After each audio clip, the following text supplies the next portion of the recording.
the reps or the more successful reps. So these tools, first of all, they show you kind of a trajectory of what a ramp up of a sales rep look like.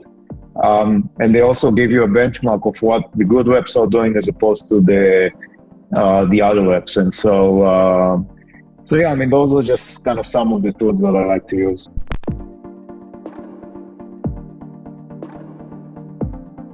Let's just get started. Obviously, we'll talk about how to grow B2B sales and how to grow those teams. Tell us, what are the crucial fundamental elements of a B2B company that needs to be in place before scaling their sales or marketing team? I think the first thing that I'm looking for when, before you start to think about scaling is some preliminary validation for, I guess, product market fit. So I'm looking for someone that's, that's using the product and, willing to pay something. I think, and I've written about that, actually even earlier last week, I said that CEOs and founders should be the one, closing the first couple of clients before they bring a sales team.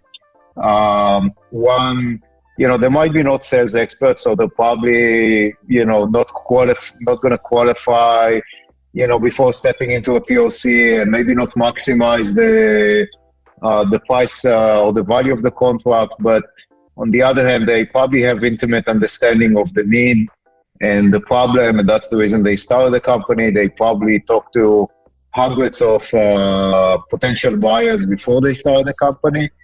And they have a passion for solving that problem. So again, even if they're not sales experts, if they're willing to get 3, 4, 5, 10 companies to, buy and pay something for the product, that's kind of early validation that I'm looking for.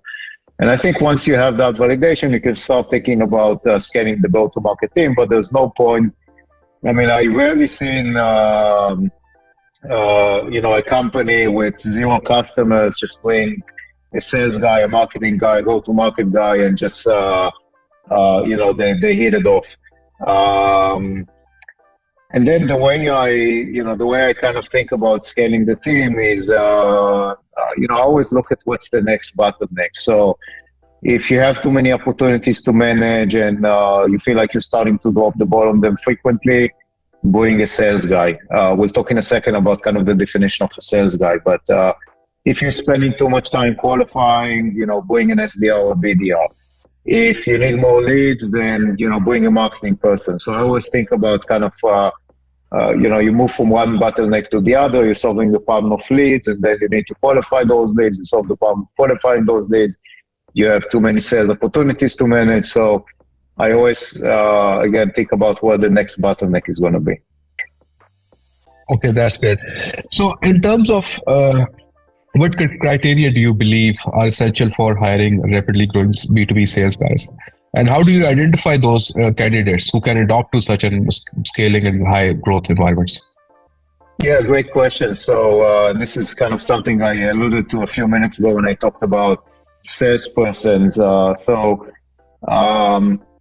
There's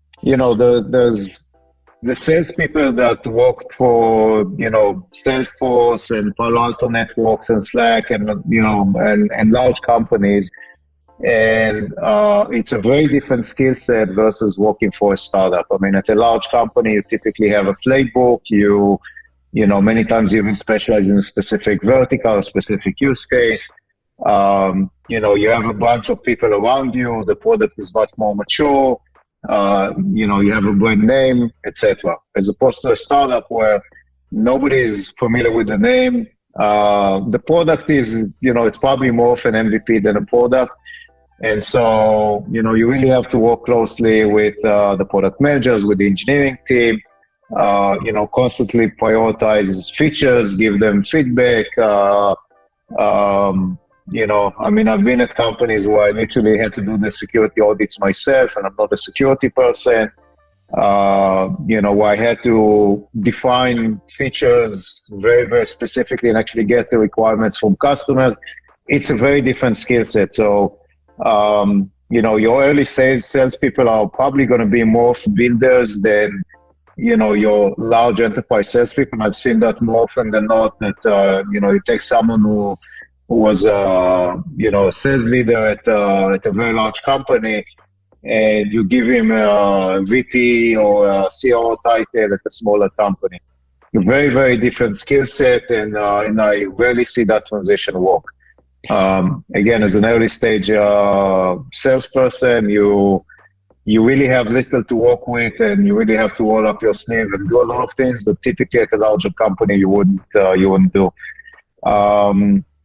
So a couple of things that I typically look for. First of all, I look for startup experience. Like I said, I think that working for a startup requires a different mentality than working for a large company, and I've rarely seen that transition work.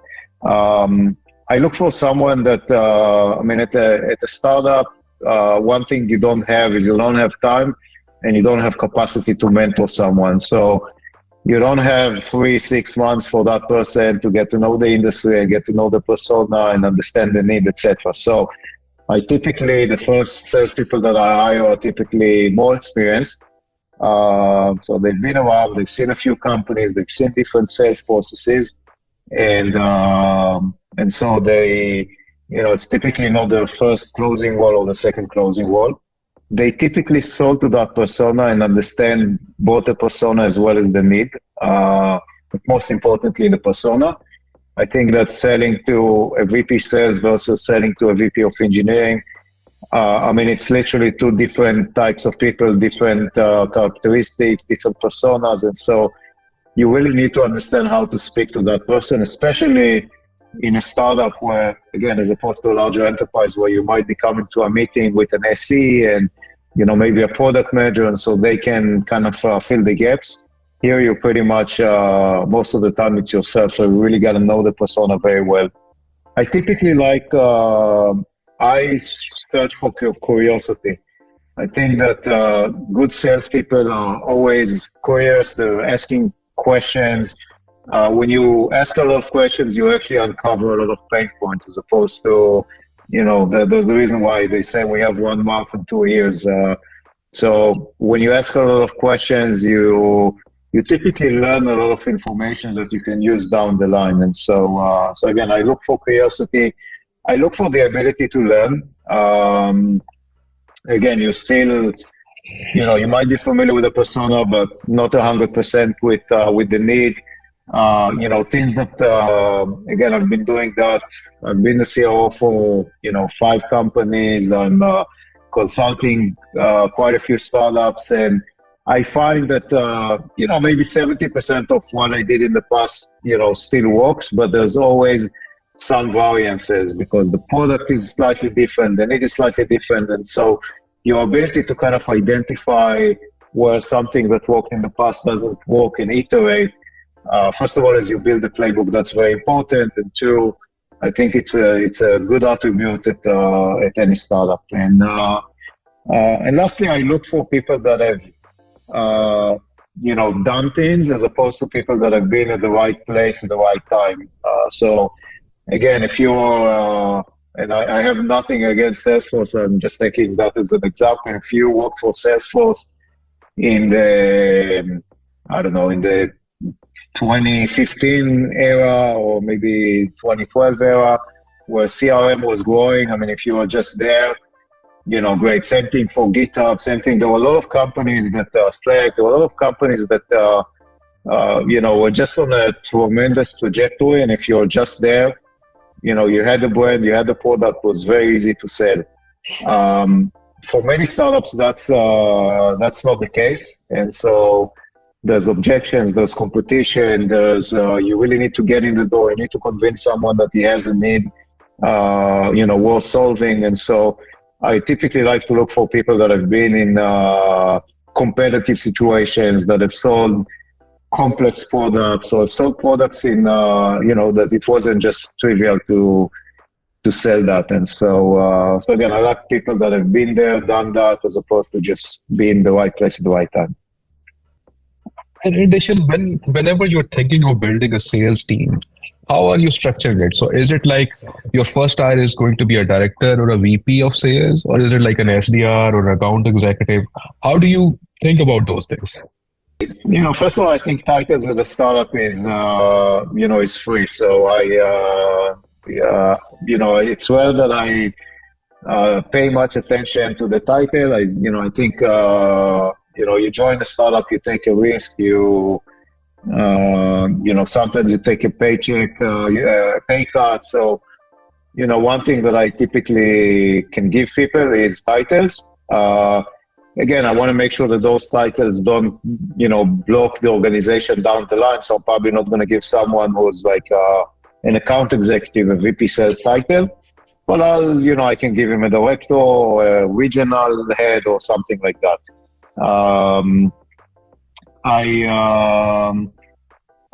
Going back to what I said, at the beginning of the conversation, I typically think about the bottleneck. So I think about, again, is my problem that I have too many opportunities to manage and I don't follow up on a timely manner? If so, I hire a salesperson. If the problem is that, either I'm doing outbound myself or I find that I spend a lot of time on unqualified leads, then I'll hire an SDR. If the problem is that I don't have enough leads, I'll, hire a marketing person. So I always kind of think what's the next thing that doesn't get done efficiently enough. And that's how, I figure out the function.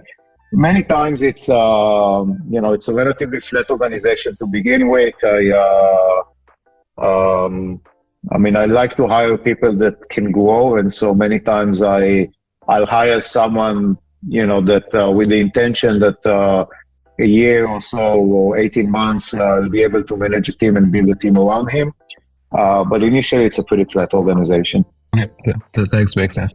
So you mentioned those qualities of resilience and curiosity and all. So how do you vet for those qualities? What questions do you ask? What's your process? Yeah, another great question. So I typically, I typically ask about past experience. And so I've mentioned that a couple of times. So I guess the next day either I'm going to interview will probably listen to this and know what I'm going to ask. But I typically, I start with a random question of, your last role, which accounts did you close? And they start mentioning, Bank of America and JP Morgan Chase and American Express and Disney and so on and so forth. And then I randomly pick one of these logos and I start diving deeper into that opportunity or deal management. And I start asking questions like, who was the buyer? How did you initially get in touch with them? What was the sales process like? What objections did you encounter? Who else on the team helped you out? And so on and so forth. And when you start diving deep into the details, that's where, again, salespeople are great sellers, so they're great at selling themselves. But it's very hard to fake it when you get to the details. So suddenly they say, oh, Disney was actually an existing account that I just took over from another rep, and I grew that from, 1 million to 1.2.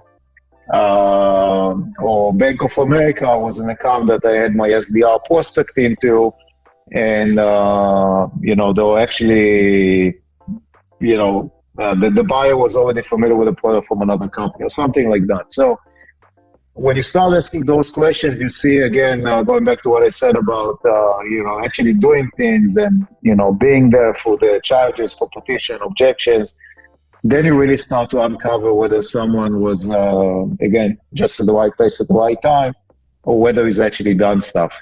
As soon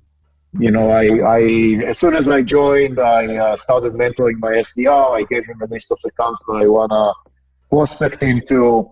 And actually, I was doing some prospecting myself, and Bank of America was, I found a neighbor that knows the VP of whatever at Bank of America. Those are kind of the things that I'm looking for. And, the problem was, I'm looking for someone that can actually, tell me details about the problem that they were looking to solve and get pretty deep. Because again, like I said, at the startup, you're pretty much on your own. So you need to be able to ask a lot of questions, uncover pain points. etc. So that's one example. The way that I look for curiosity is I ask them what's the one thing that they learned, in the last 5 years, and then one skill set. Doesn't have to be, by the way, on a professional setting. It might be on a personal setting, and then I ask them how they learned that. And that's how you learn. Again, it might be a one-off, in which case I'll probably ask for another example, but that's the way that you uncover how one learns new things. And also, again, was it an example of something pretty simple as opposed to like an example of, someone learned a new language, or someone, prepared himself for a new role by listening to a bunch of webinars. So, again, I really believe that past experience is a much better indicator to one's performance as opposed to like asking hypothetical questions of what would you do if you're in this situation and that. So where and how do you find those people? Yeah, hiring in a startup. Again, when you're a rocket ship and you raise you open AI and you have Sam Altman as the CEO, and everybody knows the company, and you raise lots of money, it's easy. But for most startups, again, that's not the case. And so you typically don't have a great brand out there, and it's still risky, and you raise a handful amount of money. And so I find that, hiring good people are generally not looking for a job. It's well that they're looking for a job. There might be at a point in life where they're not happy where they're at. And so I want to find them at that point in life and convince them that this is the right opportunity. And sometimes it takes months to convince that person. So I remember one really good rep that I probably spent 12 months, keeping in touch with him and convincing him to join. So typically what I do is I find a handful of companies in my industry that, I know they're probably a few steps ahead, but again, they're not like huge companies. And I know that they have good sales reps and good sales methodologies. And I typically spend a few hours on LinkedIn looking for those people. I send them a message. Sometimes people respond after like a month or two. And again, that's fine. Like I said, if he responds after a month or two, that might be the point in time where he's, kind of considering a transition. And again, I'm in it for the long game. So I, many times we'll meet for coffee, and then a few months afterwards we'll meet again. And, I keep updating them on, the progress and things like that. And so, and I typically hire well ahead of time. So, hiring these days, hiring good person, even if you're at a later stage company, still takes about, 3 months or so. So I typically start looking for those people well ahead, even before I have the position open. And so, at a startup, my experience is that when you find a good person, 20, 30, 50 people at the startup, each solid person actually makes a huge impact on the organization. So when I find that person, I typically find a way to get that person in, even if it's, it's 3 months before I was actually planning to hire for that position. Okay, that's great. So in terms of obviously attracting talent and obviously retaining them and motivating them, the comp structure plays a huge role. And obviously you've worked with a lot of companies. So what's the ideal comp structure that you would recommend for any SaaS startup? It depends for which role. First of all, generally I believe that any go-to-market person should have some kind of variable component, even if you're a marketing person. I find it actually pretty easy to build that structure at the startup. At the end of the day, it's all about revenue and ARR. So I typically measure early on, my marketing people would typically be compensated on ARR. So the sales reps or the SDR. Later on, I mean, when you start to develop some kind of conversion rates, and I'm sure we'll talk about later on, but I think sales and go-to-market is essentially a math problem. It's just a bunch of conversions that you need to get right, and then more fuel means more conversion. So later on, once you have those conversion rates, you can start measuring them on things like qualified sales opportunities, etc. And maybe even down the line, when you're very, very late stage, you can start, measuring sales reps on SQL and things like that. But early on, everybody, our success, my success, their success, everybody's success is measured on one thing, which is ARR growth. Sales reps, it's typically straightforward. It's 50-50. 50% ARR, 50% base. SDRs typically 70-30, 75-25. Depends on kind of what market and what's the seniority of that person. And marketing, it's somewhere around 80-20, something like that. So, and then on top of that, options, those kind of industry standards depending on the seniority. Okay, that's great. So recently you've talked about, you've written a post about bottom-up and top-down, and you talked about those personas. Can you please talk more about it?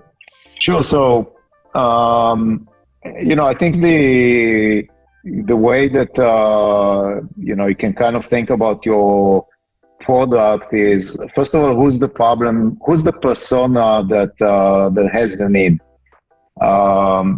Is it an organizational need that you'll typically have some kind of VP, that would be motivated to solve that problem? I don't know, I'm thinking like, I come from, the world of DevTools, so measuring the engineering organization, that's typically a VP problem, because, you have to come to a board meeting, you have to present a bunch of KPIs, and so you want to be able to track those KPIs.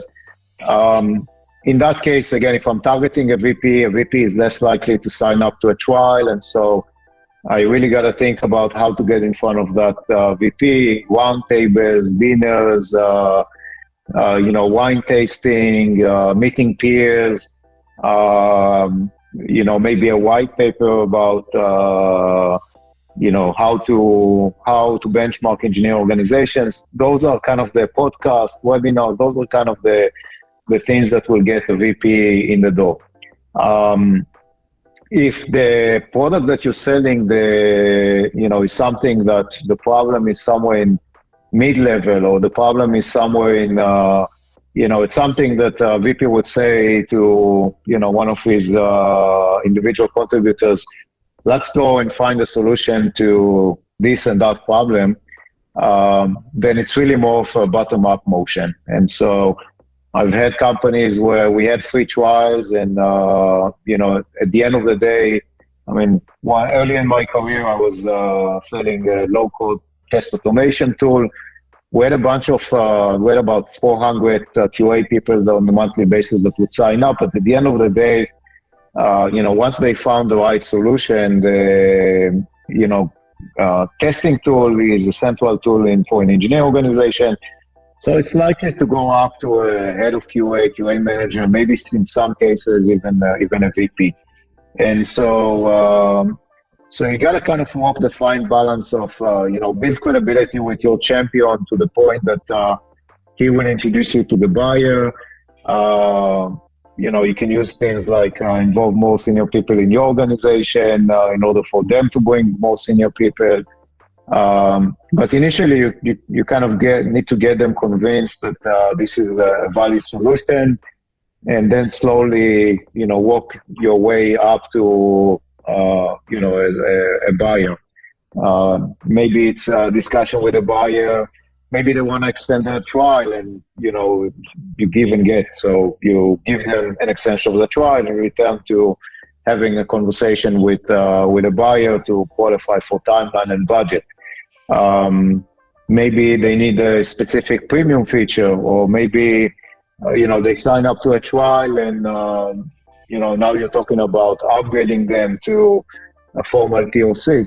So again, you can use the mechanism, and I've done that many times of, hey, in order to extend the trial or to start a formal POC, I need a thumbs up from, my manager, and I assume you're probably going to spend time on that, so you probably need a formal thumbs up from your manager, and so let's arrange a quick meeting. So again, I always think about two persona: who's the persona who's my user and who's my buyer, and then I kind of build the sales process such that at the end of the day, I make both personas successful. So in terms of playbooks, so obviously you've worked with many startups. So if you're selling it to a startup world or a mid-market or an enterprise, so is there fundamental basic playbook that exists? And do you sort of believe in that? Okay, just put in this template and this works, put in this template and this works. I don't know if there's like a generic playbook. Like I said, one of the things that I look for is someone that can learn. The reason is because, somewhere between 50 to 70% of the things that I've done for, one company in the same domain and for the same persona and for a similar problem will work for, at another company. But the rest is changing. And so I'm constantly iterating on a bunch of things that I've done at various companies. And I'm always like sensitive to, I said this and, that's the way they reacted. And so maybe on the next call, let's do that, etc. But a couple of things that, typically work well for me. First of all, I think business is about people. So I typically like to start every meeting with a few minutes of finding some personal hook. I never do like a 50 minutes demo. I typically start with a bunch of questions, just so I can better understand the use case and the need. And then I typically focus the demo, and it's typically somewhere between 5 to 15 minutes, where I focus on the specific problem that they mentioned as opposed to like showing the entire product. Other things, while I do a demo, I typically like to ask questions. I show something and I ask them if that's relevant, or I ask them, are we using this tool or another tool? And so again, it's an opportunity to uncover additional information. I always try to leave time for, next steps at the end.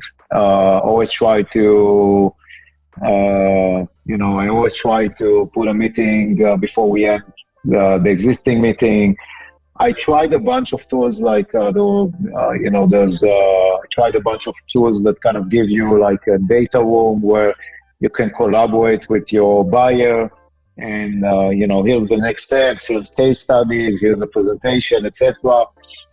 I have to say it was depends on the persona and the company. Again, I think there's things that vary. I mean, if there's a free trial and someone can just sign up and start using the product, it's a very different motion than if it needs to be a structured POC where, you have to get on the call with someone and spend 30 minutes configuring something, for example. So, again, that's why I think it varies from one company to another. Typically, I like to target mid-market as opposed to large enterprise. Again, assuming that the need is valid across all tiers of the industry. I like to optimize for number of logos and short sales cycle, and also typically large enterprise. If you're a startup, you're probably at the stage that you don't have necessarily all the bells and whistles of a large enterprise. Large enterprise, people change roles, priorities change. Too many things can go wrong in a relatively long sales process. In mid-market, it's typically, if you're selling to a high growth company, that's probably something they want to check the box on and move on. So they really want to make a decision. They're willing to compromise for, features, maybe even security. They've recently been through those stages, so they many times also understand the stage of a company that has probably more of an MVP than a full-fledged product. And so I find that the ROI, the deal size typically is, relatively the same, but the sales process is much shorter. So maybe it's not the first couple of customers, but, after you have a couple of companies that use your product, see why you're willing to pay for that, I slowly move up the market to, mid-market, and then, later on to enterprises. And how would you define the mid-market? Varies from industry to industry, but I would say it's typically somewhere between, at one company for me, it was somewhere between 50 to 500. At another company, it was between 100 to 1,000, but it's, kind of somewhere in the range of 1,000 minus employees. So now coming towards, obviously you mentioned about the trials and all of that. So let's just talk about the pricing. So how do you price the product? How does this change over a period of time? Yeah, it's something that early in my career I spent a lot of time on. I think one of the best blog posts that I read about it was from Jerry Chen from Greylock. I think it's called the unit of value or the value of unit or something like that.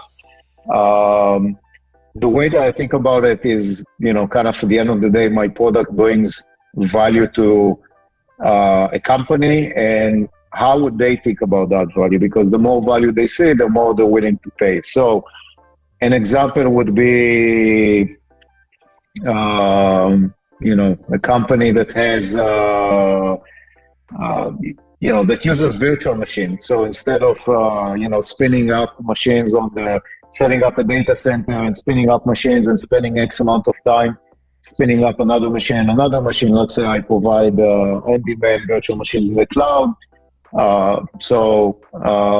Instead of them paying X money for each machine in the data center and X amount of time for a person to, set up that machine, they use my virtual machines on demand on the cloud. So unit value is number of virtual machine. Same things for API, for usage, etc. So I always think of kind of there's always an alternative cost to something, and so what is that alternative cost and how they think about it? Is it in hours? Is it in people? Is it in usage? Is it number of users, for example, etc. So. And then kind of the way that I price it is, rule of thumb is I always think of what's going to be the cost for them. And depending on how aggressive I want to be, I would kind of discount that cost. So if, something costs X and I want to be very aggressive, I'll typically price that at, 30% X. If something is, 70% cheaper than, what you pay today, I mean, we can argue if, it costs 5,000 or 4,000, or if you're spending 20 hours or 15 hours, but at a 70% discount, nobody's going to argue that there's no saving here. And so, I kind of reduce and typically in SaaS, honestly, you don't have, high cost structure, so you can actually optimize that over time. When upon renewal you can increase the price, etc. But typically to get them in, I price that at 30% the cost, and then as I kind of see that there's less and less friction as the company builds more value into the product, as we build the brand, as we have more logos, I start increasing the price, and I constantly testing elasticity. One other thing that I like to do on pricing is, as opposed to like pricing it low, I typically like to discount certain line items, and when you do that, then first of all, upon renewal, you can always say, hey, this was a first year discount. Two, you always have a benchmark. So, if something costs $800 a month and I give you a 50% discount, when we negotiate the renewal, I'm going to say, hey, listen, I gave you a 50% discount, but this was the actual price. So, and then we start to negotiate somewhere between the 50% discount and the actual price. So the fact that there is, a benchmark to what the pricing is, and again, you chose to discount to get the customer in, doesn't mean that that's, that we actually start negotiations from that benchmark as opposed to, if we just priced out at $400 a month. So that's a little bit of, kind of things that, come in mind when you talk about pricing. So in terms of technology and obviously use of technology with B2B sales to streamline the processes and enhance scalability, what are your best practices? So as I alluded to in the past, I think that sales and marketing and generally go-to-market, once you get to a certain scale, it becomes a math problem. Again, it's all about conversions. It's how many unique visitors to the website turn into leads, how many leads turn into signups, how many signups turn into qualified opportunities, then POCs, then close deals. So first of all, I'm very meticulous on like gathering data. So pretty much from day one, when I join, I make sure that there's a bunch of systems in place so I can start gathering that data. At the top of the funnel, very early on, you have a lot of data that you can work with. And so if you're measuring those things, you can make good decisions and you can always optimize those decisions as you move along. And again, be able to measure whether one experiment or another actually move the needle. So, I always, I measure analytics, I use the CRM. I'll typically put in the CRM literally every person that I ever had a sales call with. So I typically like to put, stage 0 opportunities, just so I can measure how many meetings I had and how many of those meetings converted into qualified opportunities. And again, how has that changed from, one SDR to the second SDR and so on and so forth. Every company that I join, and I've joined some later stage companies where, I actually had to figure out how the business works. So that's typically kind of what I look for. I look for those benchmarks. I try to build a funnel and figure out how that funnel looks like. And that's how I understand the business.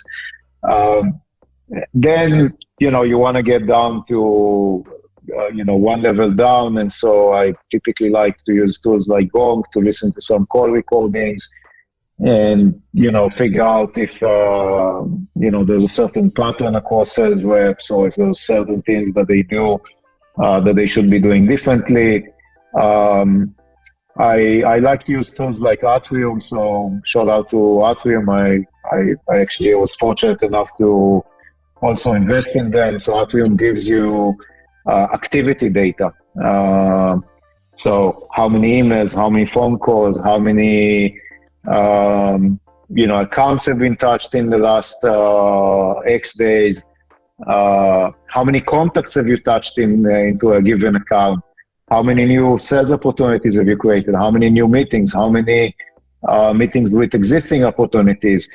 And so again, when, like I said, sales is a math problem. So first of all, when you have all of this data and you identify a certain bottleneck, then with more data, you can actually dive deeper to understand the bottleneck. Is it, one specific rep or specific region that doesn't have enough sales meeting? Is it, the recent reps that are hired are not touching enough contacts into a specific account or into the accounts as opposed to the older reps or the more successful reps. So these tools, first of all, they show you kind of a trajectory of what a ramp up of a sales rep look like. And they also give you a benchmark of what the good reps are doing as opposed to the other reps. And so So yeah, I mean, those are just kind of some of the tools that I like to use. A very great insight. The sales is a math problem. So obviously for that you need KPIs. So tell us about some of the KPIs that you use to monitor and how those evolve over the period of time. Yeah. So first of all, one other comment about kind of the prior question. I think there's tons of sales tools out there. I think 8-10 years ago, sales was kind of like an art. You really didn't have a lot of data to work with. I think nowadays with, recording tools and tools like Gong and all kinds of AI and, there's a lot of data to work with.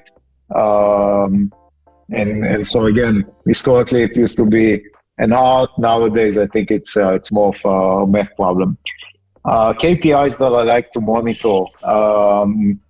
I mean, SaaS companies, typically you look at, kind of the growth of new sales opportunities. You look at the growth of, you typically want to look at something more in the middle of the sales process, especially if you're selling to like mid-market and 5-6 figures. So you're typically talking about sales process that take a few months. And so you want to be able to measure, I don't know, maybe POCs and successful POCs, maybe qualified opportunities. NRR is very important. The model of SaaS many times relies on upsell. I've had companies where, literally 30% of my new revenue came from existing customers. Retention rate is important. And then things like, again, more on top of the funnel, things like leads, free trial signups, traffic to the website. I mean, again, those, once you're a little bit more mature and you kind of get a stable conversion rate, I know that if I'm gonna, triple my unique visitors using things like content and other strategies, I'll be able to triple my signups, and if I triple my signups, I'll be able to roughly triple my my new sales opportunities, and so on and so forth. And so those are just some of the benchmarks that I'm looking for. Typically, you also want to look at kind of product usage, and so to kind of complement the sales process. Make sure that your existing customers are using that. Make sure your customers or your prospects in POC are using that. So, kind of an overlay on top of the sales data. Okay, that's great. So how does GTM evolve over a period of time, from early days to the later stages of company? I think in many aspects nowadays, it's much easier to build a product. It's much easier to try product yourself. Historically, a lot of products you actually had to start a formal POC. Nowadays, you're starting to see more like kind of democratizing trials, if you will. And so, people just go to a website. It's pretty trivial, and everybody expects to have a trial. They just sign up and, try it out. I'll talk about one thing that I think is, has changed and still is changing, and that's inbound versus outbound. I think in, part of the fact that there's trials and, everybody can sign up and use the product is that, 5-10 years ago, the way that people would hear about your company would typically be an SDR cold calling someone. I think over time it evolved from like calling and emailing to, multi-channel involving social. Then it evolved from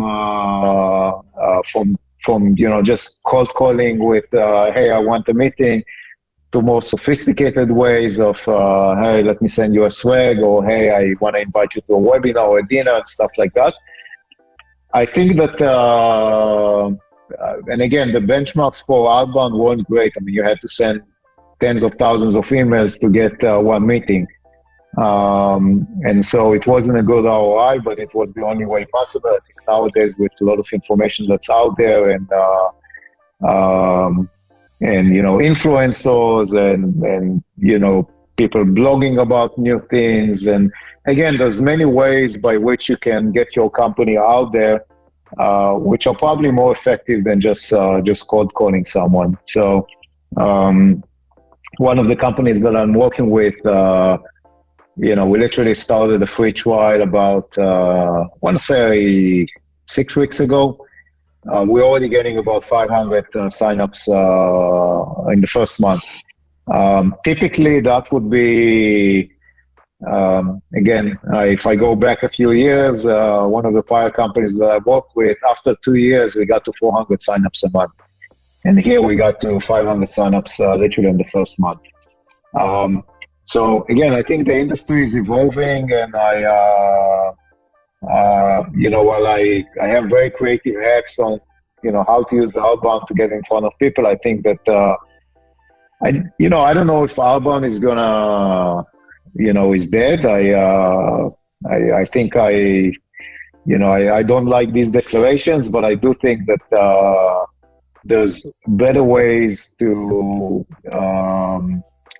leverage inbound to get in front of your prospects. Yeah, so let's just talk about it, because so much of this emailing and this LinkedIn outreaching and all of that's a part of Outbound, the calls and everything. How do you stand out? How do you sort of differentiate yourself from all of this noise? First of all, I can tell you, I'm probably getting literally this morning, I probably got about 20 cold emails just as I opened my inbox. All of these subject lines, very salesy and vague subject lines, I probably delete 80% of them without even reading. And so, again, I don't think it's an effective way. Ways that you stand out is you show some value initially. So I'm giving away a lot of my tricks, but just one example, in a prior company, we were doing we were creating a custom report about the industry. So we asked about 40 different questions that, again, there wasn't any report out there that could give you insight to those questions. Those 40 questions are questions that we knew our buyers are interested in the answers. And so, we reached out to a bunch of people, which, by the way, were already in our database. This was a pretty later stage company. We said, hey, we're doing this survey. We're trying to figure out the industry. And one, we'll share with you the report. Two, we also gave them, an Amazon gift card. So we got about 500 people to respond. We built, an asset that was proprietary that gave a lot of information to our buyer. And then we shared that information with those that responded to the survey. We share that information with other buyers. So that's a way that you bring value to someone. Another example, during COVID, wasn't long ago, I remember the first year everybody was working from home. It was, I don't think it was anybody's prime period. It was, the days look exactly the same. So, you send something to someone and, you say, hey, we feel the same, we experience the same COVID, routine that you're experiencing. And so I wanted to send you a small giveaway. And, I'll follow up in a few weeks to talk to you more about something that we're doing. Or again, the typical way, I'm working on something and I want your feedback, or I had a bunch of companies that reach out to me and say, hey, we're forming a CAB and customer advisory board, and we want your input. I find that generally it's easier for people to, give feedback as opposed to getting on a sales call. That warming up leads, I call it warm outbound. These are just some of the ways. I think at the end of the day, there's a person on the other end of the line, and you got to think about kind of what that person is, what's his persona, what he likes, and figure out a creative way to get in front of him as opposed to like sending 10,000 emails. That's a phrase that can catch up. Okay, so last question. So in terms of somebody who wants to get good at it, so which books, online material that you would recommend? There's one sales book that I really like, which is called The Challenger Sales. I think it kind of it's not a new book. It's been around for a while, but I think for a lot of people, including myself, when I just started doing sales and go-to-market, I was kind of the mindset of a salesperson is someone that doesn't take no for an answer and stuff like that. And I think nowadays, where there's tons of information out there, where buyers are much more informed, where there's a lot of the signal-to-noise ratio is pretty. There's a lot of noise out there. I think you as a salesperson need to value your time and figure out where you spend that time. And I always tell my sales reps, listen, you're talking to a prospect that only has one data point, or maybe two data points to the prior company you worked with and where he works right now. You're sometimes talking to like 5-6 different prospects, and so you get a lot of data. So first of all, when you get on a call after you spoke to like 100, 200 prospects, maybe a bunch of customers, you can educate them on, or you can teach them something. You can teach them something about the market. You can teach them something about similar customers that customers that are similar to them. So one, do that, and then consider yourself as not as someone that's like trying to, hard sell a solution that maybe they don't need, but rather as someone that, wants to learn more about their challenges and figure out if there's a way that they can help them with the challenge. Maybe in some cases, by the way, that help wouldn't be necessary. It would be a data point and not necessarily selling your product immediately. But you're in it to build a relationship. So Challenger Sales is really about kind of challenging your prospects' assumptions and not coming from the point of I really want to sell you this product, but rather coming from a point of understanding your challenges and figure out if our solution is a good fit. And if not, listen, I have 50 other prospects that I can spend the time with, and you probably have other ways of spending your time as well. So that's one book that I recommend. I generally listen to a lot of podcasts, a lot of webinars. A lot of these outbound things that I talked about are things that I was listening to a webinar, and it kind of something that they said. I was like, okay, let's try it out and iterate and stuff like that. So I'm. Every morning, like I said, I'm getting about 100 emails. A lot of them are also about like newsletters and ideas and stuff like that. A lot of them are webinars, and I try to at least once a week maybe get on a webinar and hopefully learn something new from that webinar. So obviously, I learned a lot over here. So obviously, I think that's pretty much time. So truly appreciate your time. This was an amazing talk. And I think we should talk more. We should maybe get deeper into some of those plays. I love that. And thanks a lot. I really appreciate inviting me. Thank you. It was amazing for us. So thanks a lot. So have an amazing day.